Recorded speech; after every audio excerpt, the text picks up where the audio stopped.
మన ఒంగోలుకి అద్దరిపోయే ఎక్స్ప్రెస్ లాంటి మంచి న్యూస్ అయితే తీసుకొచ్చేసాను. 70-80 రూపాయల నుంచి వెజ్ కర్రీ స్టార్ట్ అవుతున్నాయి.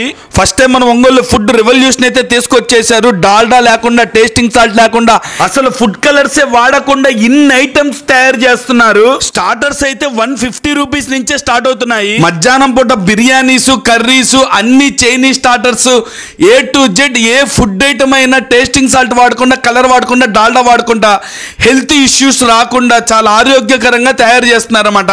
ఈ ఫుడ్ మొత్తం ప్రతి ఐటమ్ ఇప్పుడు దాకా మీరు తినని డిఫరెంట్గా ఉంది. టేస్ట్ అయితే లోపలికి ఒక్కసారి కిచెన్లోకి వెళ్ళి చూస్తే వెజిటబుల్స్ అయితే ఇంపోర్టెడ్ కానీ, ఇండియా వెజిటబుల్స్ కానీ చాలా నీట్గా వాడుతున్నారు. ఒకసారి ఉడకబెట్టేసి క్యాప్సికమ్ గ్రీన్, రెడ్, ఎల్లో 3 రకాల క్యాప్సికమ్స్ వాడుతున్నారు. మనకి మసాలా కూడా న్యాచురల్ దినుసులతోటి మిక్సీ కొట్టేసి వీటినే వాడుతున్నారు అనమాట. బాగా పెరుగులో నానబెట్టి ఇచ్చేసి పట్టి ఇలా చేయటం వల్ల ఉపయోగం ఏంటయ్యా అని మీరు అడిగితే, ఎక్కువ రోజులు తిన్నా కానీ హెల్త్ ప్రాబ్లమ్స్ రాకుండా ఉంటాయని పక్కాగా చెప్తున్నారు.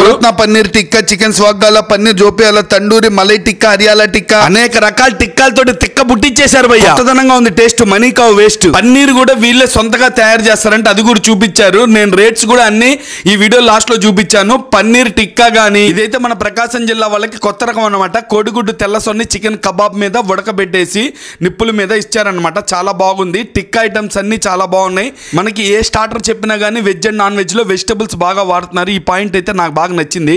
ఇక్కడ చిల్లీ పన్నీర్ అయితే కేవలం 150 రూపీస్కే ఇస్తున్నారనమాట. ప్లస్ మనకి చిల్లీ చికెన్ అయితే 170 రూపీస్కే ఇస్తున్నారు. స్టార్టర్స్ అన్ని మన బడ్జెట్ ఫ్రెండ్లీగా ఇవ్వడంతో కాకుండా క్వాంటిటీ కూడా రీజనబుల్ గా ఇస్తున్నారు. వెజ్ స్టార్టర్స్ అయితే 150 నుంచే స్టార్ట్ అవుతున్నాయి. కర్రీస్ అయితే వెజ్ కర్రీస్ కానీ, నాన్ వెజ్ కర్రీస్ కానీ అన్ని బడ్జెట్ లోనే ఉన్నాయి. ప్లస్ పాలక్ ఐటమ్స్ చాలా బాగున్నాయి. సీటింగ్ వచ్చేసరికి 12-24 మంది కూర్చోవచ్చండి. ఏసీ ఉంది. వీళ్ళు ఎవరో కాదు, మన రెడ్డి గారి చికెన్ పకోడీ అని మన ఒంగోలు పాత మార్కెట్ దగ్గర చాలా ఫేమస్ కదా. వాళ్ళ అబ్బాయిలు ఇద్దరు కలిసి పెట్టారనమాట. రెస్టారెంట్ పెట్టాలి, మంచి ఫుడ్ ఇవ్వాలని వాళ్ళ నాన్నగారు కోనికని మనకి ఇట్లా పరిచయం చేశారు. అడ్రస్ వచ్చి మన ఒంగోలులో రెడ్డి గారి చికెన్ పకోడీ ఉంది కదండి పాత మార్కెట్కి, దాని ఆపోజిట్గానే రెడ్డి చికెన్ పకోడీ అని చెప్పి రెస్టారెంట్ స్టార్ట్ చేశారు.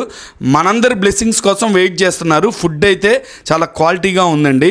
పార్సిల్ కూడా ఉంది, స్విగ్గీ, జొమాటో కూడా ఉంది. మనకి మధ్యాహ్నం నుంచి స్టార్ట్ అయ్యి నైట్ 10:30 వరకు ఉంటుంది. స్టార్టర్స్ అన్నీ చాలా వెరైటీగా ఉన్నాయి. కబాబ్ ఐటమ్స్ కూడా చాలా డిఫరెంట్గా ఉన్నాయి. పాలక్ ఐటమ్స్ అయితే చాలా బాగా చేస్తున్నారు. మీరు ఫోన్ ఇట్లా టర్న్ చేసి మెనూ రేట్స్ అన్నీ చూసుకోండి. ఇట్లా మీ వేలుని అక్కడ ప్రెస్ చేస్తే ఆగిపోతుంది. మీరు క్లియర్గా చూసుకోవచ్చు.